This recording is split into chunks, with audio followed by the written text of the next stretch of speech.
दोस्तों power star Pawan Singh का एक बहुत चर्चित गाना जिसका इंतजार यूपी बिहार की जनता कब से कर रही थी दोस्तों। और ये गाना हो सकता है 2022 का मोस्ट पॉपुलर गाना हो भोजपुरी इंडस्ट्री की तरफ से। दोस्तों पवन सिंह का ये गाना 3 महीना पहले रिलीज होता है और इसका एक छोटा सा क्लिप वायरल हो जाता है दोस्तों। और उसी क्लिप के वायरल शब्द के आधार पे बहुत सारे भोजपुरी के लोग गाना गा देते हैं और वही लोग अब धमकी देने लगे कि हम पवन सिंह के गाने को डिलीट करवा देंगे, उड़वा देंगे, ये गाना हमारा है। तो मैं उन लोगों से ये कहना चाहता हूँ कि तुमने गाना कब शूट किया, कब रिलीज किया, उससे पहले पावर स्टार पवन सिंह ने शूट कर लिया था, वायरल हो गया था। तो तुम लोगों ने पवन सिंह का गाना खुद चोरी करके गाए हो और पवन सिंह को धमकी दे रहे हो।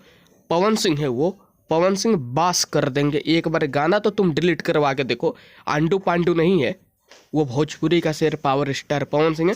पर पवन सिंह से पंगा लेने का मतलब यह है कि पंगा लोगे तो हो जाओगे लंगा। तो भैया मैं यही बोलूँगा कि पवन सिंह का गाना है तो है।